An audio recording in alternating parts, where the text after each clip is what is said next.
마태복음 5장을 시작하면서 예수님께서 제자들에게 팔복의 말씀을 주셨습니다.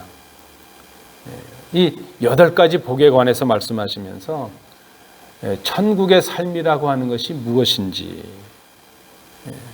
천국 그 삶의 본질이 무엇인가 하는 것을 말씀해 줍니다. 천국의 삶 자체가 우리에게 복이 된다 하는 그런 말씀입니다. 그리고 이제 이어지는 본문에서 주님은 그렇게 제자들이 자신들이 소유하게 된 하나님의 나라, 그 복 있는 사람, 천국인의 그 삶을 통해서 이 세상을 어떻게 변화시켜야 할 것인지, 또 이 세상에 어떤 영향력을 행하며 살아가야 할 것인가 하는 것을 말씀해 줍니다. 그것이 바로 복을 소유한 사람, 하나님께로부터 복을 받은 복 있는 사람의 삶의 자세라, 이렇게 말할 수 있습니다. 2가지로 말씀을 하고 있는데 그 하나는 11절, 12절에 나타나는 말씀입니다. 한마디로 무엇이죠? 복 있는 사람, 천국 백성의 그 삶은 첫 번째는 복음을 위해서 어려움을 당할 수 있는 삶이라는 것입니다. 복음을 위해서 박해를 받게 되는데 그것이 복이라는 것입니다.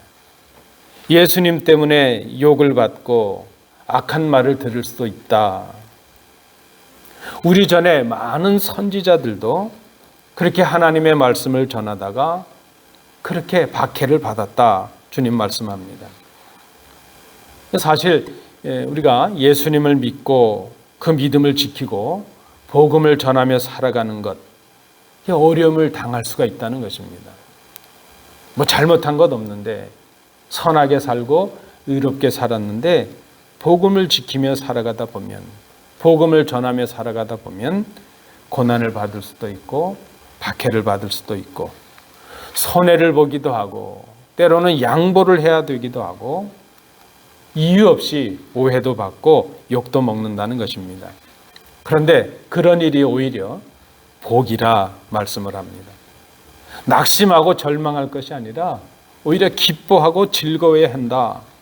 왜 그런가 하면 하늘에서 예비된 상이 있기 때문이요. 그 상이 크기 때문이라 말씀을 합니다. 그것이 첫 번째 하나입니다. 복 있는 사람에게 요구되는 삶의 자세입니다. 복 있는 사람에게 요구되는 삶의 자세, 또 다른 하나는 바로 오늘 본문입니다. 13절, 16절에서 말씀하는 소금과 빛의 삶을 살으라 하는 그 말씀입니다. 예수님께 속하고 또 천국 시민이 됐고 천국을 소유한 사람들이 살아야 될 삶의 본질적인 내용이 무엇인가? 소금의 삶이요, 빛의 삶이라는 것입니다. 그것은 동시에 이 세상에서 예수님의 제자된 사람들이 살아야 될 책임적인 삶이라는 것이죠. 예수 믿는 사람에게 주어지는 책임이 무엇이냐? 소금의 삶이요, 또 빛의 삶이라. 뿐만 아니라 이제 장차 우리 주님께서 오셔서 완성해 주시는 그 하나님의 나라를 기다리는 사람들의 삶이 어떠해야 되느냐? 소금의 삶이요, 빛의 삶이라는 것입니다. 한마디로 무엇입니까? 예수 믿는 성도들이 살아야 될 삶의 내용, 삶의 자세, 그 삶을 한마디로 요약하면 오늘 본문에 의하면 소금의 삶이요, 빛의 삶이라, 바로 그 말씀을 하고 있습니다. 그것이 복 있는 사람에게 주어지는 삶의 모습이라 하는 것입니다. 그러니까 예수님께서 앞부분 이 팔복을 통해서 복이 무엇이냐, 진정한 복이 무엇인가를 말씀해 주시고 그 복 있는 사람들이 어떤 삶을 살아야 되느냐, 2가지로 말씀해 주신 것이죠. 복음을 위해서 사는 삶, 그래서 고난도 받을 수 있는 그런 삶이라는 것이죠. 또 하나는 소금과 빛의 삶이라 말씀을 합니다. 우리 성도님들께서 잘 아시는 내용이지만 다시 한번 정리를 해봅니다. 오늘 본문을 통해서 소금의 삶이 무엇이고 빛의 삶이라는 것이 무엇인가 하는 것을 생각해 봅니다. 첫 번째입니다. 13절 상반절 또 15절 상반절을 참조해 주시기 바랍니다. 오늘 우리가 이 본문을 보니까 이렇게 정리가 됩니다. 주님께서 말씀하시는데 주님은 너희가 세상의 소금과 세상의 빛이다. 그렇게 말씀해 주십니다. 이 말씀을 좀 유의해서 들어주십시오. 주님이 말씀하시죠. 너희는 세상의 소금이다. 너희는 세상의 빛이라. 주님께서 이렇게 말씀하시지 않습니다. 너희는 세상의 소금과 같다. 너희는 세상의 빛과 같다. 그렇게 말씀하시지 않습니다.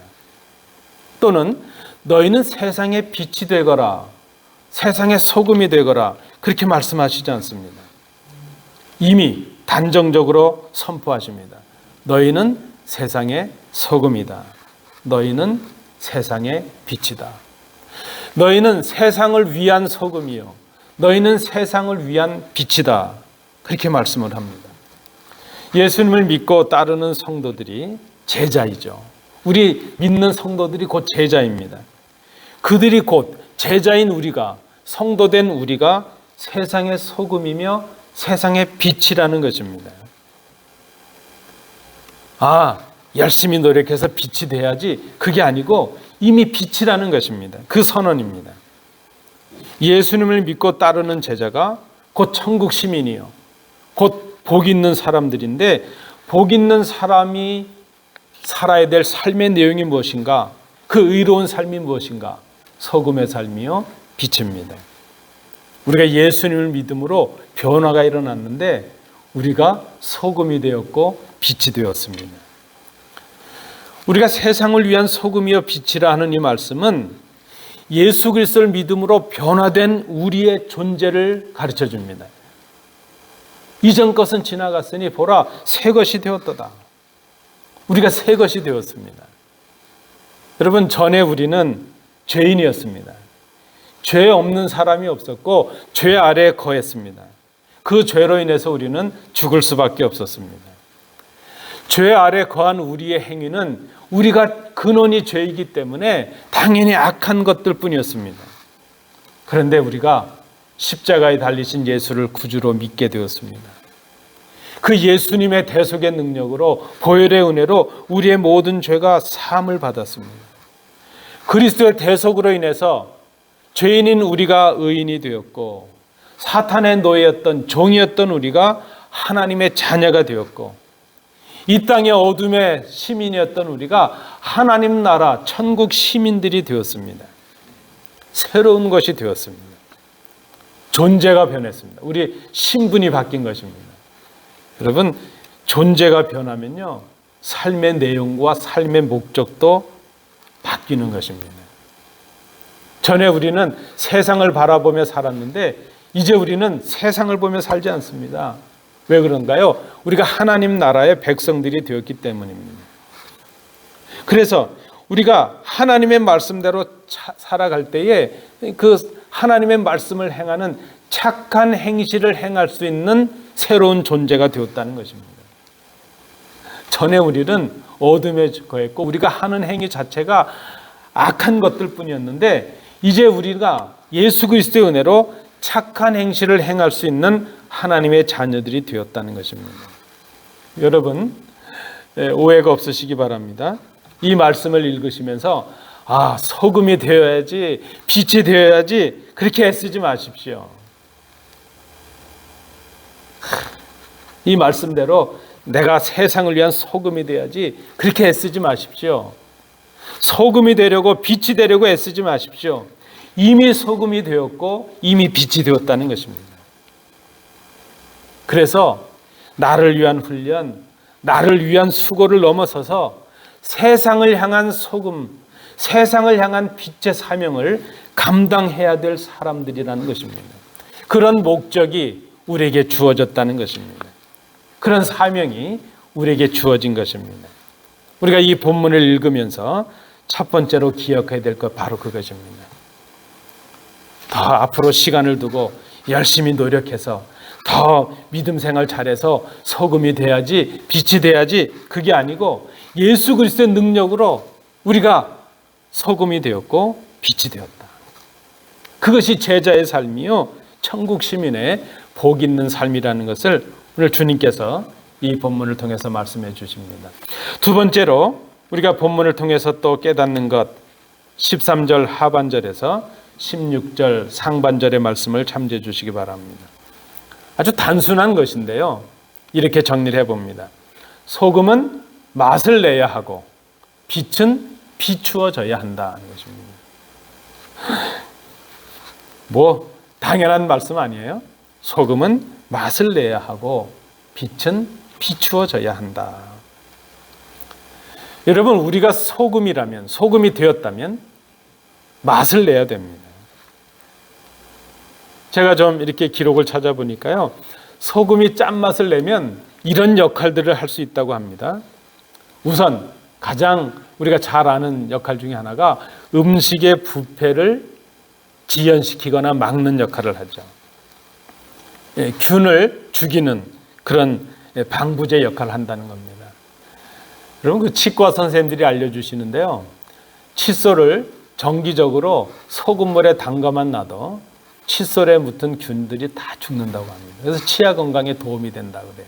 소금이 그렇게 좋은 역할을 하죠.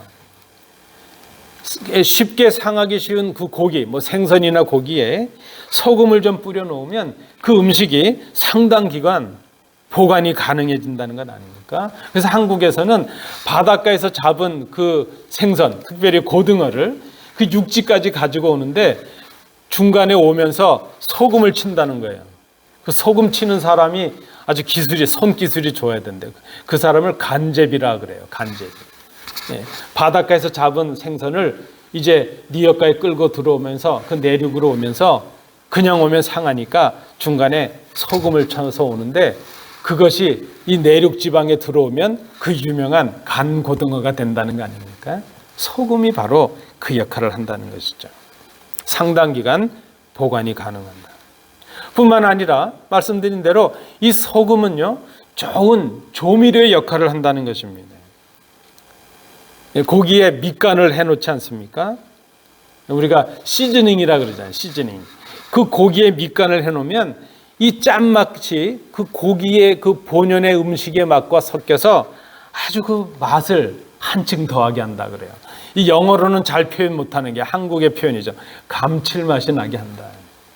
이 소금이 음식의 맛을 더 한층 더하게 한다는 것입니다.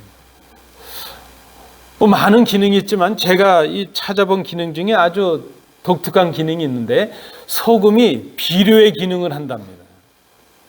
그래서 잔디밭에 소금을 뿌리면요, 잔디는 건강해지고 이 잡풀들은 죽게 된대요.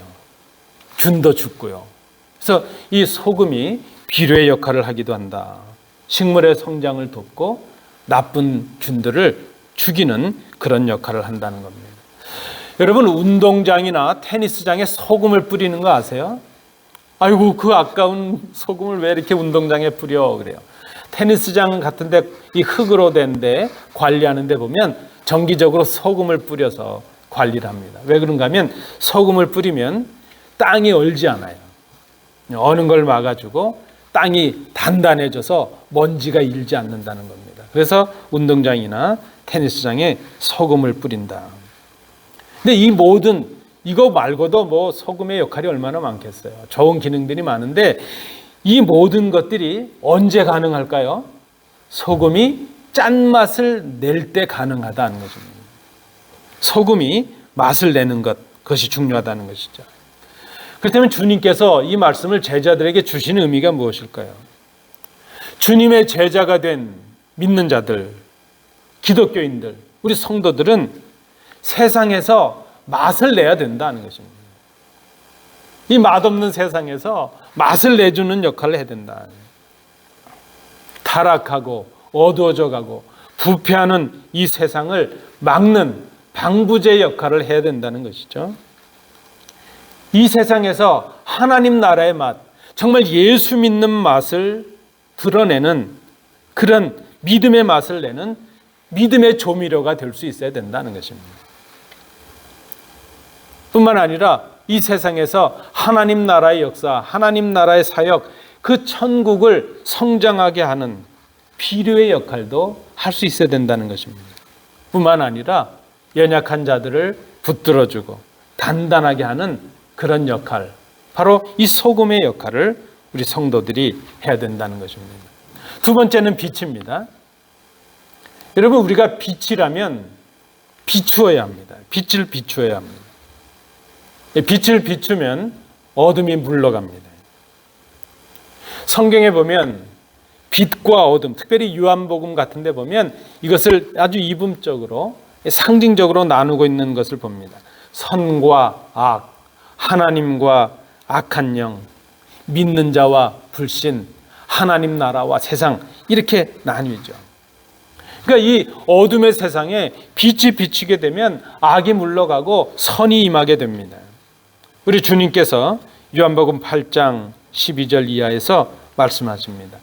나는 세상의 빛이다, 이렇게 선언하십니다. 그 주님께서, 빛이신 주님께서 이 땅에 오셔서 세상을 비추셨습니다. 이제 빛이신 예수님을 믿는 사람들은 더 이상 어둠에 거하지 않습니다. 주님의 능력이 임하게 되었습니다. 주님의 사역과 복음은 어둠에 있는 사람들에게 빛을 주신 것입니다. 빛을 비추신 것입니다. 이제 주님의 제자된 우리들, 주님의 빛을 경험한 우리들도 주님의 사역에 동참을 합니다. 근데 여러분, 이 말씀도 좀 유의해서 들어주십시오. 그러나 하나님으로부터 계시된 그 빛, 예수 그리스도가 비춰주신 그 빛이 제자들을 통해서 전달되는 것이 아니라 하는 것입니다. 이 말씀에 오해가 없으셔야 됩니다. 그리스도께서 빛으로 오셔서 우리에게 빛을 비추셨는데 우리가 그 빛을 받아서 다른 사람들에게 전달하는 것, 그것이 아니라 예수 그리스도의 빛을 받은 우리가 빛이 된다는 것, 바로 그것을 의미합니다. 오늘 본문의 말씀이 그것입니다. 우리는 빛이 아닌데 예수 그리스도의 빛을 받아서 그것을 전달하는 것, 그것이 아니라 예수 그리스도의 빛을 받은 우리가 빛이 되는 것을 말합니다. 어두운 세상에서 우리가 스스로 비춰지는 빛이 되는 것입니다. 우리들의 삶을 통해서 빛을 비추는 것입니다. 그러니까 우리가 빛을 비춘다는 것은 단순히 예수 믿는 선한 방법을 가르쳐 주거나 예수 믿는 사람의 어떤 특별한 것을 전달해 주는 것, 그것이 아니라 우리가 빛이신 주님을 본받아서 우리가 빛이 되어서 선한 행실로 빛을 비추는 것, 바로 그것을 말합니다. 그래서 주님은 그렇게 말씀하십니다. 너희가 빛이다. 너희가 이 빛을 받아서 잘 전달해라. 그것이 아닙니다. 우리가 세상을 위한 빛이라는 것입니다. 그것이 주님의 말씀입니다. 선한 행실로 빛을 비추어 어둠을 몰아내는 것, 그것이 바로 우리 성도들의 삶입니다. 오늘 본문 이어지는 말씀에서 이렇게 기록을 합니다. 만일 그런데 소금이 그렇게 귀하고 빛이 그렇게 귀한데 소금이 맛을 잃으면 어떻게 되는가? 소금이 맛을 잃으면 아무 쓸데가 없다는 것입니다. 그냥 버려져서 사람에게 밟힐 뿐이라. 전 이 본문을 읽다가 좀 궁금해졌습니다. 어떻게 소금이 맛을 잃어? 소금 자체가. 그런데 이건 좀 이런 이해가 필요합니다. 예전의 소금, 이 말씀이 기록될 당시의 소금은 지금 우리가 생각하는 그런 정제된 100% 순도, 99% 이상 순도의 소금과는 달랐다는 것입니다. 온전한 정제염을 말하는 것이 아닙니다. 소금기가 있는 돌이나 그런 바위를 부수어서 소금으로 이용을 합니다. 그러니까 돌 속에 있는 소금을 이용해서 그걸 뭐 음식을 절이거나 이렇게 쓰게 되니까 그 돌 가운데 있는 소금기가 빠지게 되면, 소금이 맛을 잃게 되면 그저 돌에 불과한 것이죠. 그래서 아무 쓸데가 없게 되면, 소금기가 빠지게 되면 버려졌다는 것입니다. 또는 이 당시에 소금을 얻는 방법은 사해 바닷물을 증발시켜서 얻는 것입니다.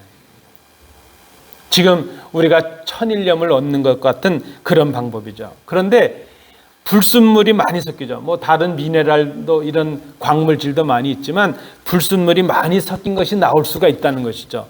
그렇게 되면 불순물이 많이 섞인 것은 짠맛을 제대로 내지 못하기 때문에 쓸모가 없어져서 버려지게 된다는 것입니다. 등불도 그렇습니다. 여러분, 등불을 켜는 이유는 무엇이죠? 어둠을 밝히기 위함입니다. 여러분 그런 얘기가 있잖아요. 어떤 서경이 길을 가는데 등불을 켜서 들고 갔답니다. 그러니까 지나가던 분들이 그게 궁금한 거예요. 아니 앞도 보지 못하는 분이 왜 등불을 켰어요? 그랬더니 나는 못 보지만 다른 분들이 보시라고 등불을 켰다. 그렇게 얘기를 했다는 것이죠. 여러분 등불을 켜는 이유는 무엇입니까? 빛을 밝히는 이유는 무엇입니까? 어둠을 환하게 하기 위한 것, 바로 그거 하나죠. 오늘 본문은 그렇게 말씀합니다. 산 위에 있는 마을이 그저 많은 사람들에게 이렇게 드러나게 보이는 것처럼, 그렇게 드러나는 것이 마련인 것처럼 등불을 켜서 돛박으로 그 통으로 덮어두는 사람이 어디 있겠느냐. 등불을 켜서 돛박으로 덮어두지 아니하고 등잔 위에 두는 것처럼 빛이라면 빛은 감춰지지 말아야 된다는 것입니다. 여러분 우리가 예수 믿는 사람들이요, 우리가 빛이라면 예수 믿는 것을 감추지 말라는 것입니다. 어디에서든지 언제든지 당당하라는 것이죠. 우리의 착한 행실이 빛이 될 수 있도록 하라는 것입니다.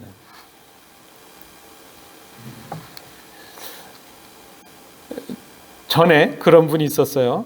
우리 성도님들은 그러시지 않을 텐데, 교회에서는 기도도 열심히 하고 가정에서 식사 기도도 열심히 하는데 회사에 가서 직장 그 동료들하고 식사하는데 기도하고 그러면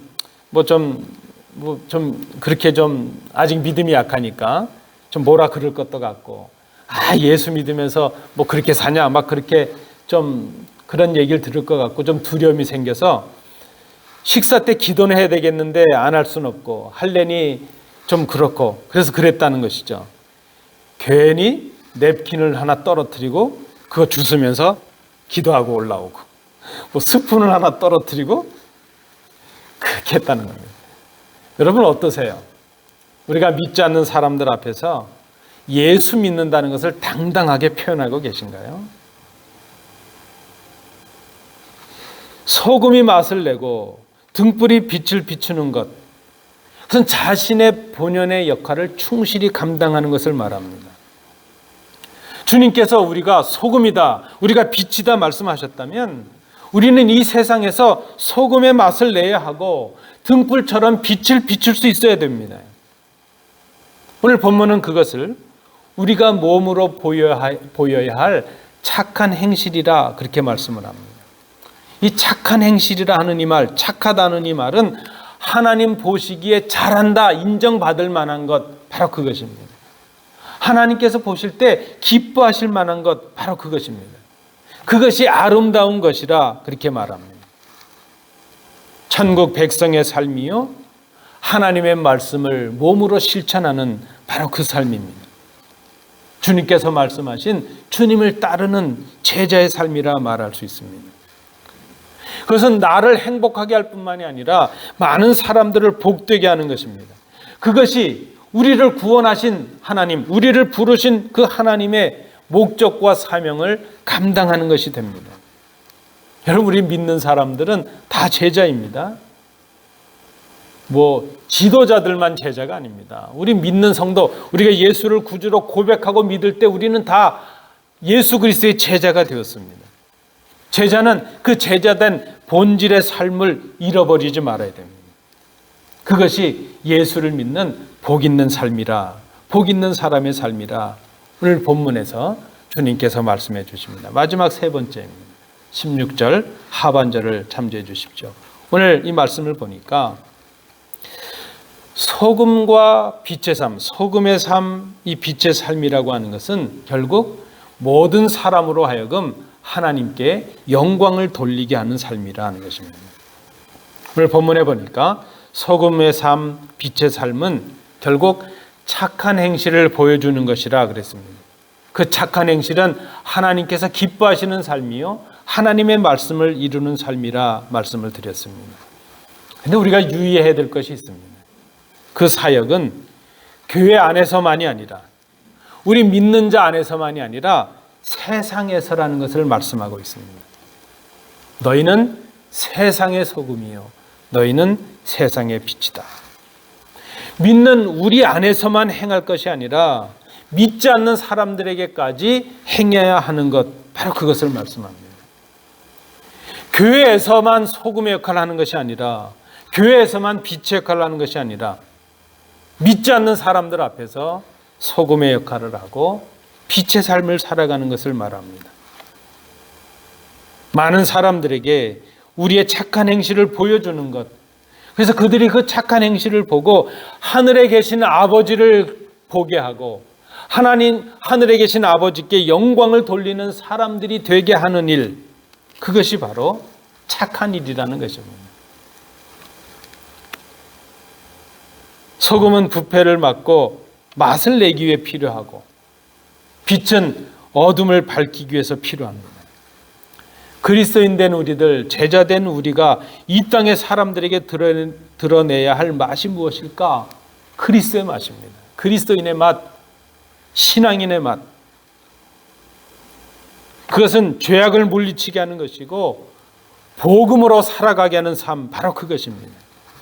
믿는 우리가 세상을 위한 등불이라고 말하는 것은 우리의 착한 행실로 인해서 세상 사람들이 어둠을 떠나서 하나님께 돌아오게 하고 하나님께 영광을 돌리는 삶을 살아가게 하는 것을 말합니다. 어디에서요? 세상 속에서요. 우리의 믿음이 발휘되어야 될 것은 교회가 아니라 세상이라는 것입니다. 우리의 믿음은 그저 믿는 사람들 안에서 우리 예배 때만 드러나야 될 것이 아니라 악이 판치고 불의가 있고 속임이 있고 타락하고 죄악이 가득한 세상 가운데서 우리가 그런 삶을 살아야 한다는 것입니다. 소금이 어떻게 맛을 내는가? 등불이 어떻게 빛을 비추는가? 여러분 생각해 보니까요, 소금은 녹아야 맛을 내요. 소금이 녹지 않으면요, 맛을 내지 않아요. 등불도요, 심지가 태워져야 돼요. 기름이 태워져야 등불이 불이 붙고 빛을 발하게 되는 것을 봅니다. 저는 이것을 자기 희생이라 생각을 합니다. 자기를 녹이는 소금이 맛을 낼 수 있고 자신을 태우는 그런 등불이 빛을 낼 수 있다는 거예요. 그리스도인 된 우리가 믿는 자로서 소금이고 등불이라는 이 말씀은 그저 내가 옳다는 것, 우리가 성도니까 거룩하다, 그것을 과시하라는 말씀이 아닙니다. 내가 얼마나 성숙하고 내가 얼마나 고상한 믿음을 소유했는가, 내가 얼마나 오랫동안 예수를 믿었는가, 그거 자랑하라는 것이 아닙니다.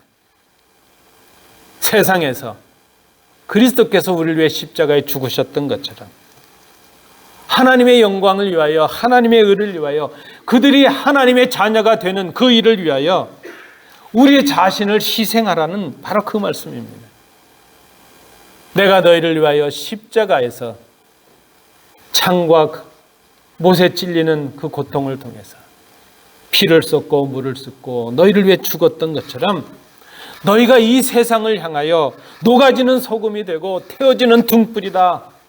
너희가 이 세상을 위하여 희생함으로, 나처럼 이렇게 희생함으로 그 사람들이 하나님의 자녀가 되게 하고 하나님께 영광을 돌리는 사람들이 되게 하라. 그리스도께서 우리를 위해 하늘의 미랄이 되신 것을 본받는 것, 그것이 바로 우리가 소금이요 빛이라는 말씀입니다. 여러분, 그래서 우리가 소금이 된다는 것, 우리가 빛이라는 것, 그런 삶을 살아간다는 것 쉽지 않습니다. 결단이 필요합니다. 죄로 죽었던 우리에게 임한 가장 큰 은혜가 있다면 무엇일까? 제가 한번 생각해 봅니다. 내가 하나님께 가장 크게 감사해야 될 그런 은혜가 내게 임했다면 그것이 무엇일까? 생각해 보니까요, 뭐 이런 거 저런 거 많잖아요. 이거 주셔서 감사하고 저거 주셔서 감사하고, 평생에 살아보지 못한 집에서도 살아보게 하신 거 감사하고, 뭐 감사의 조건이 많아요. 그런데 잘 생각해 보니까 정말 감사한 우리에게 임한 가장 큰 은혜는 우리가 하나님께 영광을 돌리는 사람들이 되게 하셨다는 것, 바로 그것이었습니다. 우리가 하나님을 기쁘시게 할 수 있는 사람들이 되게 하셨다는 것. 죄인이었던 우리가 감히 하나님께 나아가서 우리를 통해서 하나님이 영광을 받으시는 존재가 되게 하셨다는 것, 그것이 우리에게 임한 가장 큰 은혜가 아니겠는가. 그렇다면 주님께서 가장 기뻐하실 우리의 수고가 무엇일까? 믿는 우리가, 그 큰 은혜를 입은 우리가 감당해야 될 수고가 있다면 무엇일까?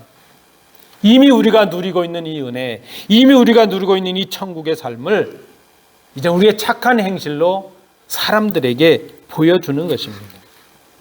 그래서 우리의 착한 행실을 보는 그 사람들도 하늘에 계신 그 하나님을 만나고 그 하나님께 영광을 돌리는 사람들이 되도록 그렇게 만들어가는 것. 그것이 우리에게 주신 가장 큰 은혜가 아니겠는가. 말씀을 맺습니다. 믿음으로 의롭다 하심을 받은 하나님의 자녀된 사람들, 바로 우리입니다. 주님은 우리를 향해서 복 있는 사람이라 말씀을 합니다. 복 있는 사람들이 살아야 될 의로운 삶이 무엇일까?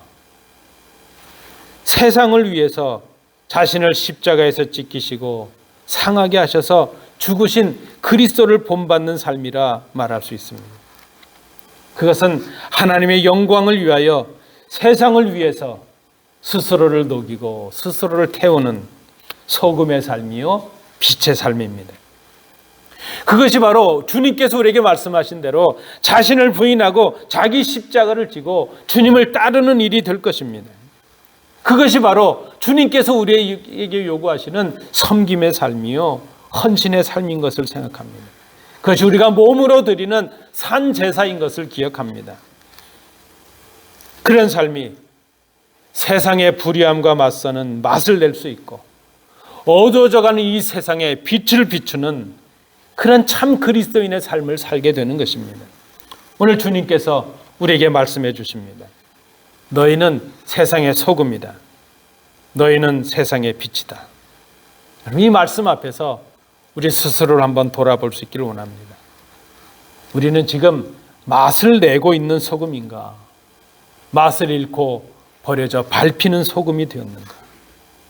우리는 등불을 켜서 대박으로 덮어둔 등불에 불과한가? 아니면 어둠에 있는 모든 사람들에게 이 빛을 비추는 참 등불의 역할을 하고 있는가? 정직하게 우리를 돌아보시는 이 아침 되시기 바랍니다. 기도합니다.